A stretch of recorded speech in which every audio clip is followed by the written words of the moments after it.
Hello students, स्वागत है आपका अपने YouTube channel खुलबे classes for maths में।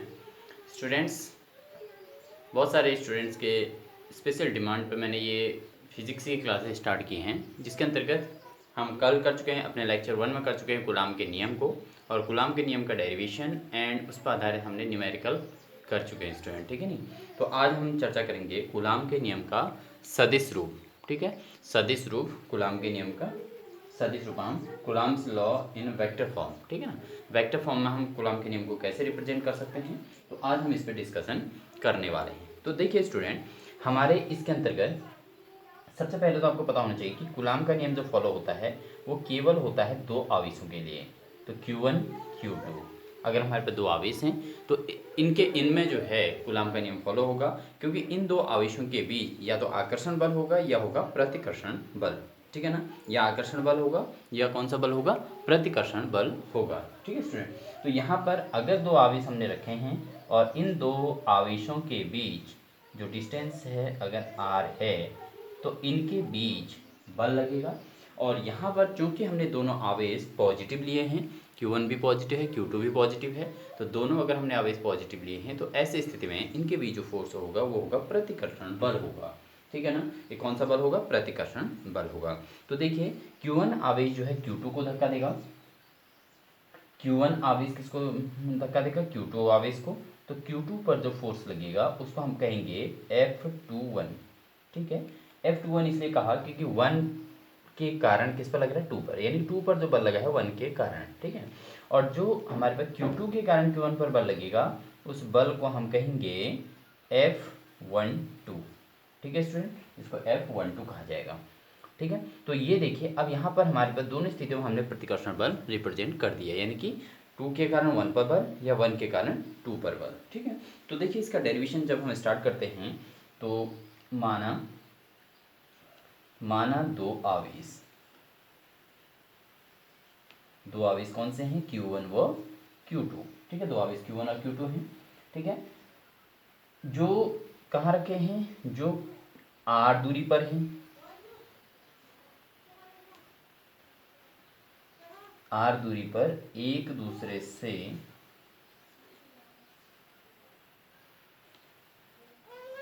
ठीक है, r दूरी पर एक दूसरे से कहाँ रखे हैं, निर्वात में रखे हैं भाई।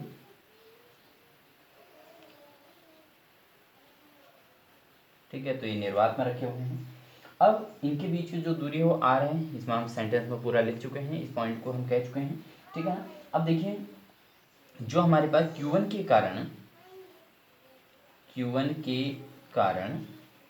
Q2 पर बल। अब देखिए जो Q1 के कारण, इस Q1 आवेश के कारण, Q1 चार्ज के कारण इस Q2 चार्ज पर जो फोर्स लगने वाला है वो फोर्स कितना होगा भाई, लग जाएगा हमारे यहाँ पर कूलाम का नियम, तो इसको हम F21 कहेंगे। क्यों कहेंगे भाई, क्योंकि 2 पर लगा है बल, किसके द्वारा, 1 के द्वारा, तो 2 1। ठीक है ना, आप समझ रहे होंगे।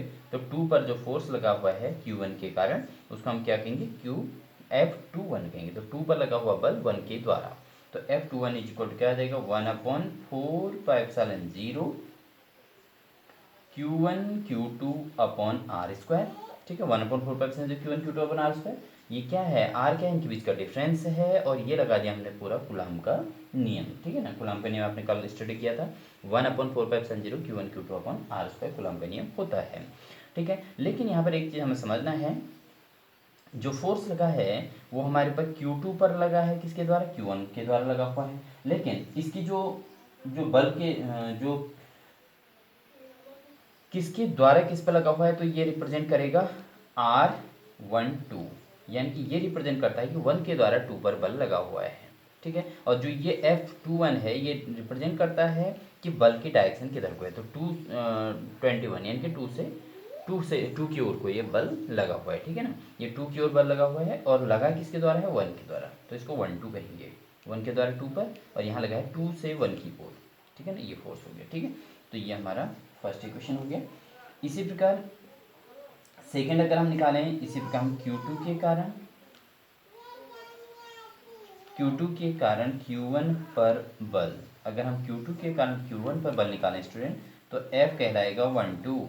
ठीक है, F12 कहलाएगा, क्योंकि 12 इसलिए कहा कि 1 की ओर को बल लग रहा है अभी। ठीक है ना, 1 की ओर बल लग रहा है, तो इक्वल टू क्या कहलाएगा, 1/4πε0 Q1 Q2 upon are square. देखिए ये तो कूलाम का नियम वही लगेगा, लेकिन यहाँ क्या रिप्रेजेंट करेगा भाई, किसके द्वारा लगा हुआ है बल, 2 के द्वारा, और किस पर लगा है, 1 पर, ठीक है ना, 2 के द्वारा, Q2 के द्वारा किस पर लगा है बल, 1 पर लगा हुआ है। ठीक है स्टूडेंट, तो ये हमारा सेकेंड इक्वेशन हो गया।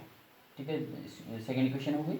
अब आप इन दोनों में देखते हैं कि हमारे पास जो यहाँ पर दिया गया है, हमारे पास देखिए दोनों इक्वेशंस में अगर हम देखें तो समीकरण 1 व 2 से, देखिए ध्यान समझेंगे, समीकरण 1 और 2 पर अगर हम चर्चा करें तो हमारे पास F21 जो है वो किसके इक्वल है भाई, इक्वेशन 1 किसके इक्वल है, इक्वेशन 2 के इक्वल आ रहा है। देखो तो वैल्यू तो सेम आ रही है दोनों, 1/4πε0 Q1 Q2 अपन आर स्क्वायर, और यहाँ पर 1/4πε0 Q1 Q2 अपन आर स्क्वायर। लेकिन डिफरेंस क्या आ रहा है, दोनों की दिशाएं क्या हैं, दोनों की दिशाएं किस प्रकार की हैं, विपरीत हैं। लेकिन क्या है, परिमाण समान है। लेकिन परिमाण क्या है स्टूडेंट, परिमाण समान है, यानी कि दोनों की वैल्यूज क्या आ रही हैं, समान आ रही हैं। लेकिन और क्या है, लेकिन आंसर जो सेम आ रहे हैं दोनों के, लेकिन डायरेक्शन अलग है, दिशाएं अलग हैं। तो ऐसी स्थिति में हम क्या कर सकते हैं, F21 इक्वल टू माइनस क्या कर सकते हैं, F12 कह सकते हैं। यानी कि दोनों हैं तो बराबर, लेकिन दोनों के क्या है, परिमाण जो है समान हैं, लेकिन दिशाएं क्या है, विपरीत हैं। ठीक है ना, तो ये जो है क्योंकि आपका यहाँ पर R12 वो R21 ये किसको रिप्रेजेंट करता है, ये आपका विपरीत दिशाओं को प्रेजेंट करता है। किसको रिप्रेजेंट करता है, विपरीत दिशाओं को प्रदर्शित करता है।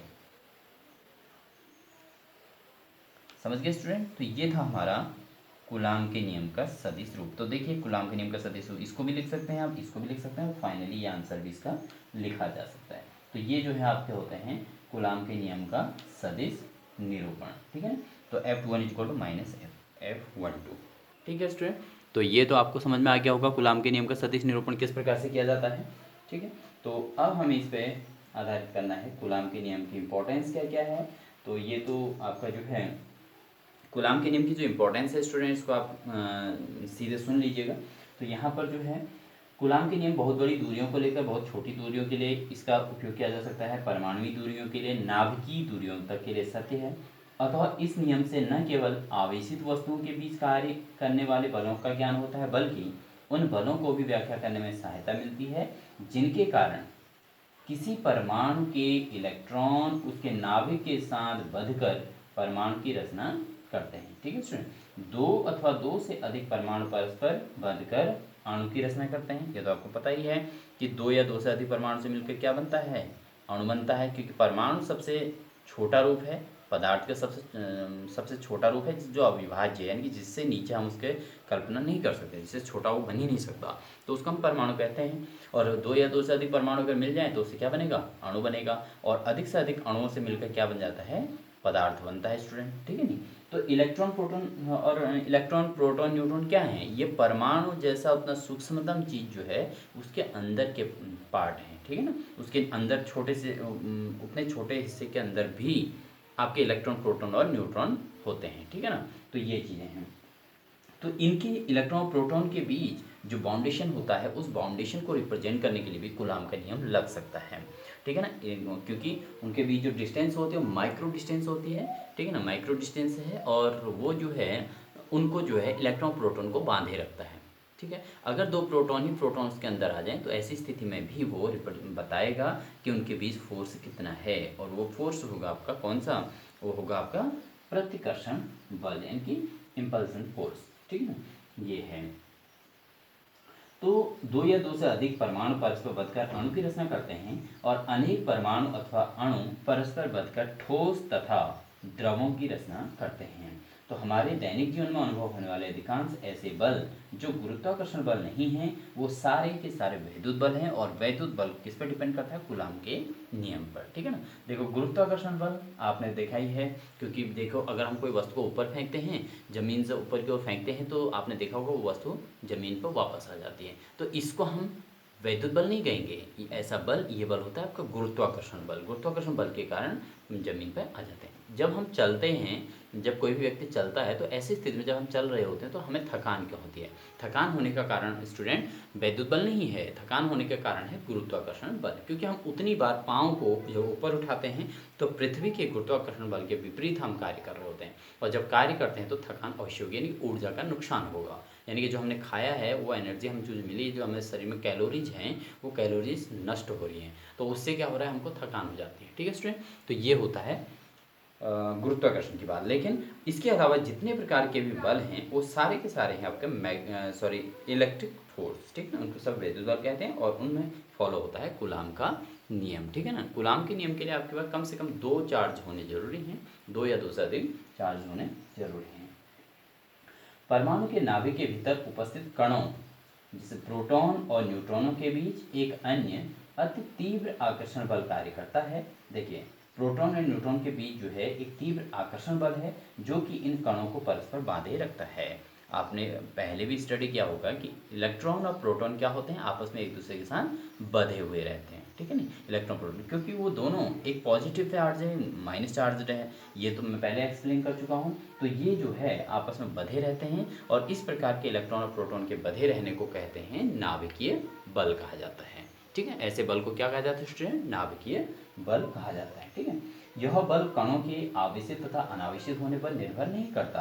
अब देखिए, ये जो बल होगा ये क्या होगा, आवेशित होना या अनावेशित होने पर निर्भर नहीं करता, न ही इसका कूलाम के नियम से कोई संबंध है, परंतु इसका अर्थ यह नहीं कि नाभिक के भीतर प्रोटॉनों के बीच गुलामी वैद्युत प्रतिकर्षण बल विद्यमान ही नहीं है। तो ये देखिए, ये जो है अगर पॉजिटिव चार्ज और माइनस चार्ज अगर नहीं भी है, तो ऐसी स्थिति में भी इनके बीच न्यूक्लियर फोर्स आएगा, और न्यूक्लियर फोर्स होने का मतलब ये है कि उसके अंदर कूलाम का नियम फॉलो कहीं ना कहीं हो रहा है।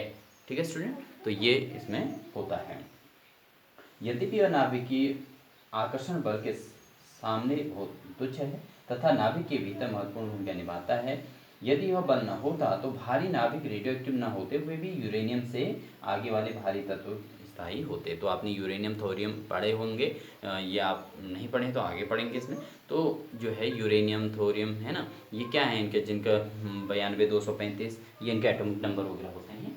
तो ये जो है ये रिप्रेजेंट करता है कि ये फोर्स जो होगा, ये फोर्स जो है न्यूक्लियर फोर्स होगा। ठीक है ना, तो ये है। अब अगर हम इसकी कूलाम के नियम के लिए कि वैद्युत, जो कूलाम के नियम से जो वैद्युत बल होता है, इलेक्ट्रिक फोर्स होता है, इस इलेक्ट्रिक फोर्स के हम अगर मैग्नेटिक फोर्स से हम कंपेयर करें, मैग्नेटिक फोर्स आप समझ रहे होंगे स्टूडेंट, मैग्नेटिक फोर्स, तो फिर हम आगे टॉपिक में भी चर्चा कर सकते हैं। चलिए इसको हम छोड़ देते हैं, हम इसको हम अभी ग्रेविटेशनल फोर्स से कंपेयर कर देते हैं। ठीक है स्टूडेंट, ग्रेविटेशनल फोर्स से हम इसका कंपेयर करते हैं। तो ऐसी स्थिति में क्या होगा, देखो वैद्युत बल आकर्षण, देखो वैद्युत बल जो होता है, इलेक्ट्रॉन प्रोटॉन के बीच जो बल होता है वो आकर्षण भी हो सकता है और प्रतिकर्षण भी हो सकता है। ठीक है, लेकिन जब आपका गुरुत्वाकर्षण बल है वो सदैव आकर्षण बल ही होता है। ठीक है स्टूडेंट, तो अगर हम गुरुत्वाकर्षण बल और कूलाम के नियम पर आधारित वैद्युत बल के कंपेयर करें, तो गुरुत्वाकर्षण बल जो होता है वो आपका क्या होता है, गुरुत्वाकर्षण बल आपका जो है केवल आकर्षण बल होता है, इसमें प्रतिकर्षण नहीं होता। लेकिन इलेक्ट्रिक फोर्स जो है हमारा, वैद्युत बल जो है जिसमें कूलाम का नियम फॉलो हो रहा है, वो वैद्युत बल में हमारे क्या है, वो आकर्षण भी हो सकता है और वो प्रतिकर्षण बल भी हो सकता है स्टूडेंट। ठीक है ना, पहली बात तो ये आपकी समझ में आ गई होगी। इससे यह पता चलता है कि आवेश 2 प्रकार का हो सकता है, जबकि द्रव्यमान केवल एक ही प्रकार का होता है। तो द्रव्यमान केवल एक ही प्रकार का है, जिस कारण से गुरुत्वाकर्षण बल केवल आकर्षण बल ही होता है। अगर द्रव्यमान 2 प्रकार का होता तो वैद्युत बल भी गुरुत्वाकर्षण बल भी आकर्षण और प्रतिकर्षण दोनों प्रकार का हो सकता था। दूसरे पॉइंट जो है इसका, वैद्युत बल दोनों आवेशों के बीच माध्यम पर निर्भर करता है। देखिए, अगर हमने 2 आवेश ले लिए, एक पॉजिटिव और एक माइनस चार्ज है, और बीच में हमने रख दी लकड़ी। ठीक है, 2 आवेशों के बीच में क्या रख दी, लकड़ी रख दी, तो वहाँ पर जो है ये जो है आपका फोर्स काम नहीं करेगा। ठीक है, लेकिन जो गुरुत्वाकर्षण बल है ना स्टूडेंट, तो गुरुत्वाकर्षण बल के लिए हमें जब गुरुत्वाकर्षण बल की बात करते हैं तो उसके लिए हमें ये बीच में क्या माध्यम रखा है इससे कोई मतलब नहीं होता, ठीक है ना। आपने देखा होगा जब हम बेड में लेटते हैं तो बेड ही हमारे लिए ज़मीन बन जाता है, और जब हम फर्श पर आते हैं तो बेड में से ज़मीन पर, बेड में से अगर हम गिरें तो हम कहाँ गिरेंगे, नीचे फर्श पर, यानी गुरुत्वाकर्षण बल बेड तक भी था, ठीक है ना। उसके बाद हम नीचे ज़मीन पर, तो ज़मीन पर गुरुत्वाकर्षण बल के कारण हम नीचे गिर गए। अब उससे नीचे हम नहीं जा सकते क्योंकि फर्श उसमें बना हुआ है, ठीक है। अगर उससे भी नीचे फिर और नीचे जाएंगे, तो ये है गुरुत्वाकर्षण बल की स्थिति। वैद्युत बल जो है गुरुत्वाकर्षण बल से कहीं अधिक प्रबल होता है स्टूडेंट, ठीक है ना। वैद्युत बल जो होता है वो गुरुत्वाकर्षण बल के कंपेयर में बहुत ही ज़्यादा पावरफुल होता है, ठीक है। और उसके अलावा जो दो प्रोटॉनों के बीच जो वैद्युत बल है उनके बीच गुरुत्वाकर्षण बल की तुलना में 10 की घात 36 गुना बड़ा होता है। अब आप कंपेयर कर सकते हैं, हम इमेजिन कर सकते हैं कि जो गुरुत्वाकर्षण बल है वो कितना कमज़ोर बल होता है। गुरुत्वाकर्षण बल जो है बहुत कमज़ोर बल है वैद्युत बल की तुलना में। तो वैद्युत बल जो है, जो आपका कूलाम के नियम से जो बल निकलता है वो बल बहुत ही पावरफुल होता है। वो गुरुत्वाकर्षण बल के कंपेयर में 10 की घात 36 गुना ज़्यादा होता है। 10 की पावर 36, यानी कि 1 के पीछे अगर आप 36 जीरो लगा देंगे तो निकल जाएगा 10 की पावर 36। तो सोचिए कि गुरुत्वाकर्षण बल के कंपेयर में वैद्युत बल कितना ज़्यादा वैल्यू करता है, ठीक है स्टूडेंट। दो इलेक्ट्रॉनों के बीच यह और भी अधिक हो जाता है। अगर दो इलेक्ट्रॉनों के बीच के वैद्युत बल की बात करें तो वो भी गुरुत्वाकर्षण बल के कंपेयर में 10 की घात 43 गुना ज़्यादा होता है। तो 10 की पावर 43 मल्टीपल होता है, यानी कि इतना गुना होता है। कौन? गुरुत्वाकर्षण बल के कंपेयर में कूलाम के नियम से बना हुआ वैद्युत बल, ठीक है स्टूडेंट। तो वैद्युत बल और गुरुत्वाकर्षण बल में हमारा कौन सा बल ज़्यादा पावरफुल हुआ? वो हुआ हमारा वैद्युत बल, ठीक है। गुरुत्वाकर्षण बल बहुत ही कमजोर बल मान के चलिए। देखिए गुरुत्वाकर्षण बल को हम लोग ऐसे आसानी से मतलब सहन कर लेते हैं, ठीक है ना। कहीं पर भी हम बैठें, कहीं पर भी चलें, हम कुछ भी करें आसानी। लेकिन वैद्युत बल को सहन करना बहुत आसान नहीं है। वैद्युत बल आपने देखा ही होगा कि इलेक्ट्रिक जब करंट लगता है तो क्या हाल हो जाता है, ठीक है नहीं। तो ये सारी चीज़ें, तो वैद्युत बल बहुत ही पावरफुल है, बहुत तेज झटका देता है, तो ये आप समझ सकते हैं। तो ये था हमारा वैद्युत बल और गुरुत्वाकर्षण बल की तुलना, ठीक है स्टूडेंट। तो उम्मीद है आपको ये समझ में आ गया होगा। अब हम बात करते हैं वैद्युत क्षेत्र। देखिए स्टूडेंट, वैद्युत, नेक्स्ट हमारा जो टॉपिक आता है वैद्युत क्षेत्र आता है, ठीक है। तो वैद्युत क्षेत्र क्या है स्टूडेंट? तो जैसे कोई हमारा आवेश है, कोई एक चार्ज है, इस चार्ज के चारों ओर देखिए, ये चार्ज जो है, आवेश जो है, अपनी चारों ओर कुछ न कुछ अपनी पावर को रिप्रेजेंट करता है, ठीक है। अपने चारों ओर क्या करेगा? अपनी एनर्जी को रिप्रेजेंट करेगा, यानी कुछ दूरी तक। अब इसका एग्जांपल देखें, जब हम देखा होगा आपने, जब हम किसी नंगे तार को अगर छूते हैं तो छूने से पहले ही कुछ दूरी पर ही हमको करंट महसूस होने लग जाता है। इसका तात्पर्य ये है, वो जो वायर है, वो जो तार है, उसके चारों ओर क्या है?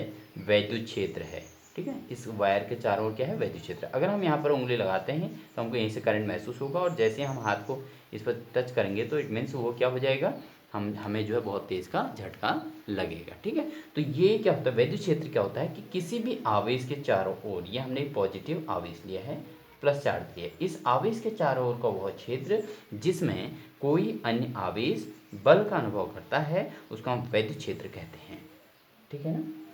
इसको क्या कहा जाता है? उसको वैद्युत क्षेत्र कहा जाता है, ठीक है। अब ये जो वैद्युत क्षेत्र की डायरेक्शन है, पॉजिटिव चार्ज पर जो है बाहर की ओर होती है। अगर हम यहीं पर माइनस चार्ज ले लें, तो माइनस क्यू आवेश ले लें, तो माइनस क्यू आवेश पर ये जो होता है ये अंदर की ओर होता है स्टूडेंट, ठीक है। माइनस चार्ज पे क्या होता है? अंदर की ओर होता है। इस तरीके से माइनस चार्ज पे अंदर की ओर होता है, ठीक है। इसकी जो पावर होती है अंदर की ओर होती है, यानी कि पॉजिटिव से माइनस की ओर। समझ गए होंगे आप लोग। तो वैद्युत क्षेत्र क्या है? किसी भी आवेश के चारों ओर का वह क्षेत्र। देखो हमने ये उसका क्षेत्र बनाया, इसका रीजन बनाया है कि कितने क्षेत्र में अपनी एनर्जी को शो कर सकता है। अगर कोई आवेश यहाँ पर भी आ जाता है, यहाँ पर भी आ जाता है, यहाँ पर भी, तो इसका मतलब ये इसको खींच लेगा, ठीक है, या इसको, या ये आवेश उसको धक्का दे देगा। समझ रहे हैं? तो ये होता है आवेश का खुद की एनर्जी, ठीक है। उसको हम वैद्युत क्षेत्र से कहा जाता है, उसको वैद्युत क्षेत्र कहते हैं, ठीक है। किसी आवेश के चारों ओर का वह क्षेत्र जिसमें कोई अन्य आवेश बल का अनुभव करता है उसको हम क्या कहते हैं? वैद्युत क्षेत्र कहते हैं, ठीक है स्टूडेंट। अब बात आती है वैद्युत बल रेखाएं। देखिए स्टूडेंट, मैं डेफिनेशन यहाँ पर लिखा नहीं रहा हूँ, आप इसको जो है नोट कर लेंगे अपने हिसाब से। वैद्युत बल रेखा, देखो अब हम इसमें चर्चा कर रहे हैं जो हमें कूलाम के नियम पर आधारित हम डिस्कशन की थी, वैद्युत बल रेखाओं पर हम चर्चा कर रहे हैं। अब देखिए वैद्युत बल रेखाएं क्या है भाई। देखिए किसी आवेश के चारों ओर खींची गई ये काल्पनिक रेखा, इनको डॉट डॉट डॉट में रिप्रेजेंट कर सकते हैं। देखिए अगर मैं इसका एक खाका खींच दूँ तो देखिए हमारे पास माना एक आवेश है, ये हो गया, ठीक है, और एक आवेश दूसरा हम ले लेते हैं, ठीक है, ये प्लस आवेश है, ये माइनस आवेश है, ठीक है। अब क्या होगा, इन दोनों के बीच क्या होगा भाई, आकर्षण होगा ना, इन दोनों के बीच क्या होगा, आकर्षण होगा, ये एक दूसरे के नियर जाने की कोशिश करेंगे। तो पहले तो आप इसकी डेफिनेशन नोट कर लीजिए कि वैद्युत बल रेखाएं किन्हें कहते हैं। तो किसी आवेश के चारों ओर, स्टूडेंट बिल्कुल ध्यान से समझेंगे, किसी आवेश के चारों ओर खींची गई वह काल्पनिक रेखाएं जिसमें कोई अन्य आवेश बल का अनुभव करता है, ठीक है ना। देखिए ये जैसे एक आवेश है, इसके चारों ओर हमने काल्पनिक रेखा, देखो ये रेखाएं आपको दिखेंगी नहीं, आपको केवल पॉजिटिव चार्ज माइनस चार्ज वैसे उसको भी नहीं देख पाएंगे, लेकिन फिर भी आप मान के चलिए जैसे मैग्नेट है। अब हम इसमें मैग्नेट का उदाहरण इसलिए ले लेते हैं क्योंकि मैग्नेट आपका वैद्युत नहीं है, आवेश नहीं है, लेकिन मैग्नेट अपने आप में एक मैग्नेटिक फील्ड रिप्रेजेंट करता है। लेकिन क्या होता है कि अगर हम चुंबक को देखें और एक चुंबक उसके नियर में कहीं पर लाएं तो देखिए वो चुंबक दूसरे चुंबक को खींचने लग जाता है, जबकि बीच में हमको कोई लाइनें दिखाई नहीं देती, ऐसा लगता है कि दूसरे चुंबक को अपनी ओर खींच रहा है, बस ऐसा बल महसूस होता है। तो इसका मतलब उनके बीच कुछ न कुछ तो ऐसे है ना जिस कारण से वो एक दूसरे को खींच रहे हैं। तो उसी को काल्पनिक रेखाओं को कहते हैं, क्या कहते हैं, चुंबकीय बल रेखाएं। तो ऐसे ही यहाँ पर क्या है, दो आवेश जब एक दूसरे को खींच रहे हैं तो उनके बीच जो बल है उसको क्या कहते हैं, वैद्युत बल रेखाएं कहते हैं। समझ रहे हैं, तो ये है हमारी वैद्युत बल रेखाएं। तो ये रेखाएं जो है इस तरीके से खींची जाती हैं, ठीक है। तो किसी आवेश के चारों ओर खींची गई वह काल्पनिक रेखाएं जिसमें कोई अन्य आवेश क्या करता है भाई, बल का अनुभव करता है, उनको हम क्या कहते हैं, वैद्युत बल रेखाएं कहते हैं, ठीक है स्टूडेंट। तो इसके अलावा देखिए ये हमारा डायग्राम लगभग तैयार है, ठीक है, इस तरीके से बनाते हैं इसको, आप थोड़ा सीधा से इसको बनाएंगे। और यहाँ से देखिए हमने कहा था कि इनकी जो डायरेक्शन होती है वो प्लस से किस ओर होती है, माइनस की ओर, तो ये माइनस की ओर गमन करते हैं, ठीक है ना, माइनस की ओर चलते हैं। प्लस से कहाँ की ओर चलते हैं, माइनस की ओर। तो प्लस वाले में तो एरो बाहर की ओर आएगा क्योंकि प्लस से तो वैद्युत आवेश बाहर की ओर जाता है, और माइनस वाला क्या करता है, अंदर की ओर लेता है, ठीक है। माइनस वाले में एरो कहाँ पाएंगे, अंदर की ओर आएंगे, ठीक है स्टूडेंट। तो ये है हमारी वैद्युत बल रेखाओं का चित्र, ठीक है। वैद्युत बल रेखाएं वे रेखाएं जो किसी मतलब किन्हीं आवेशों के बीच खींची गई वह काल्पनिक रेखाएं जिसमें कोई अन्य आवेश बल का अनुभव करता है, उसको वैद्युत बल रेखाएं कहते हैं, ठीक है। अब देखिए इनके गुण होते हैं कुछ, वैद्युत बल रेखाओं के जो गुण होते हैं वो होते हैं, नंबर फर्स्ट होते हैं, नंबर फर्स्ट ये है, तो एक तो ये होती है काल्पनिक रेखाएं। पहली बात, वैद्युत बल रेखा होती हैं, ये रेखाएं क्या होती हैं भाई, ये रेखाएं काल्पनिक होती हैं। पहली बात तो ये काल्पनिक होती हैं, ठीक है स्टूडेंट, काल्पनिक होती हैं।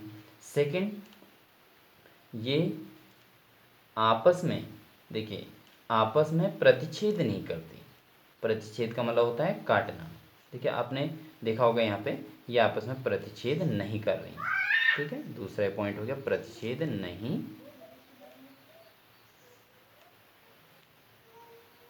करती, ठीक है, प्रतिच्छेद नहीं करती। थर्ड है, ये सदैव क्या होती हैं भाई, सदैव कहाँ से, प्लस से किधर की ओर चलती हैं, माइनस की ओर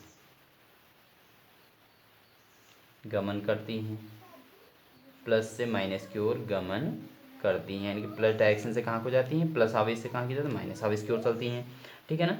और चौथा अगर हम पॉइंट लें तो इनके बारे में चौथा हम पॉइंट क्या कह सकते हैं, ये सदैव जो है क्या करती हैं,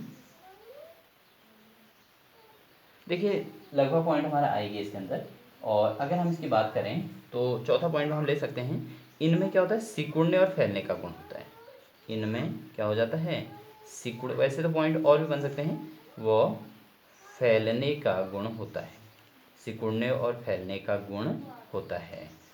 बोर्ड एग्जाम में स्टूडेंट ये क्वेश्चन आपसे पूछा जाता है 2 नंबर का, तो ये 2 मार्क्स का आता है, और 2 मार्क्स का आता है तो इसमें हमें 4 गुण लिखे आता है।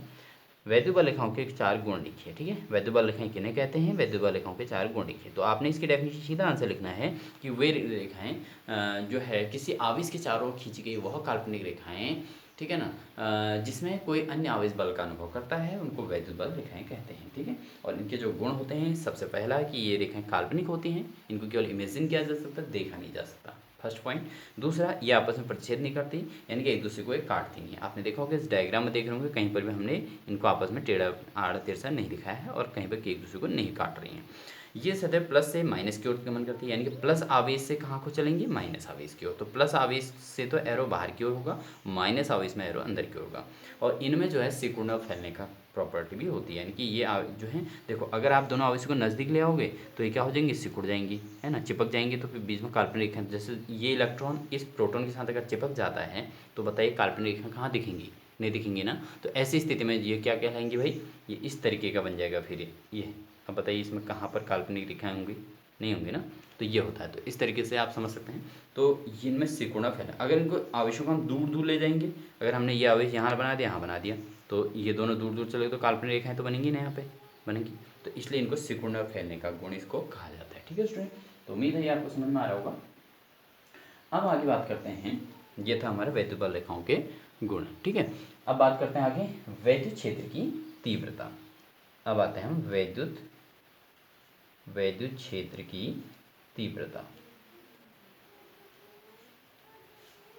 अब वैद्युत क्षेत्र की तीव्रता क्या होती है भाई। अब वैद्युत क्षेत्र में किसी बिंदु पर रखे परीक्षण आवेश पर लगने वाला बल, देखिए अगर कोई परीक्षण आवेश आपने रखा है और उस पर आपने एक आवेश यहाँ पर है और एक आवेश आपका परीक्षण आवेश है, इस पर हम फिर डिस्कशन भी करेंगे बाद में, लेकिन अभी हम खाली इसकी डेफिनेशन के तौर पे इसको समझा रहे हैं। देखो, इस आवेश के कारण इस परीक्षण आवेश पर जो बल लगेगा उसको हम क्या कहेंगे, एफ कहेंगे। फोर्स एफ होगा, इधर को लगेगा क्योंकि दोनों आवेश प्लस के हैं। एक आवेश ये था, इसको परीक्षण आवेश वो होता है जिसको हम इधर उधर कहीं भी खिसका सकते हैं, इसको हम स्थायी आवेश कहेंगे, इसको हम परीक्षण आवेश कहेंगे। ठीक है स्टूडेंट, तो किसी वैद्युत क्षेत्र में किसी परीक्षण आवेश पर लगने वाला बल, ठीक है, और परीक्षण आवेश के अनुपात को वैद्युत क्षेत्र की तीव्रता कहते हैं। तो E = F/Q0 इसका फॉर्मूला होता है।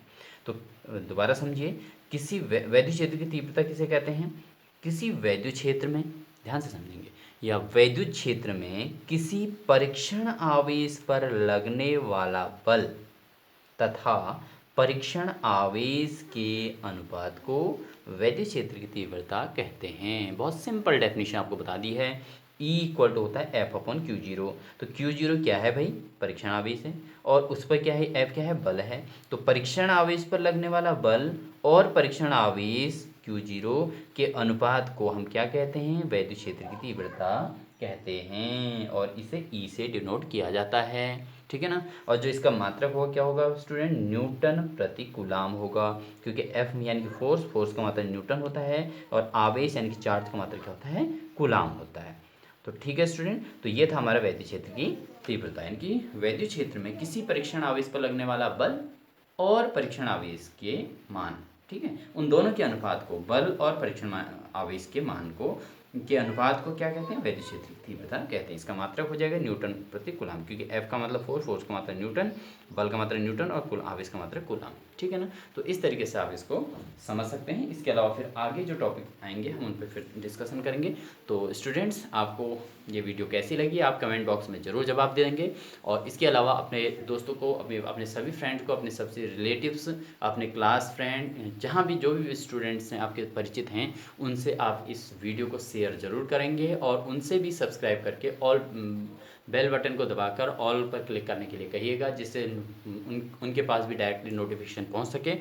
और इसी उम्मीद के साथ कि आप सभी लोग भी इसमें कोऑपरेट करेंगे, और कैसी लगी आपको ये वीडियो, कैसे आपको ये क्लासेस लग रही हैं, कमेंट बॉक्स में आप ज़रूर लिखेंगे, अपना रिप्लाई ज़रूर देंगे कि हमें किस तरीके से और आपको जो है प्रेजेंट करना है। और इसके अलावा आप ये बताएंगे कि आपको क्या क्या चीज़ें, महत्वपूर्ण चीज़ें आपको कराई जानी है। ठीक है, चूँकि आप एक बोर्ड प्रिपरेशन कर रहे हैं, फाइनल स्टेज की तैयारी में है, इस समय बोर्ड एग्जाम की फाइनल तैयारी में है, तो इसलिए जो है आपको खुद भी बताना होगा कि कौन से टॉपिक आपको ज़्यादा टफ लग रहे हैं, उन पर हम ज़्यादा डिस्कशन करेंगे। ठीक है स्टूडेंट, तो उम्मीद है आपको ये सब कुछ अच्छा लगेगा और आप अपने साथियों को शेयर करने में बिल्कुल भी कंजूसी नहीं करेंगे। और इसी उम्मीद के साथ आप सभी को आपके होने वाले एग्ज़ाम के लिए ऑल द बेस्ट।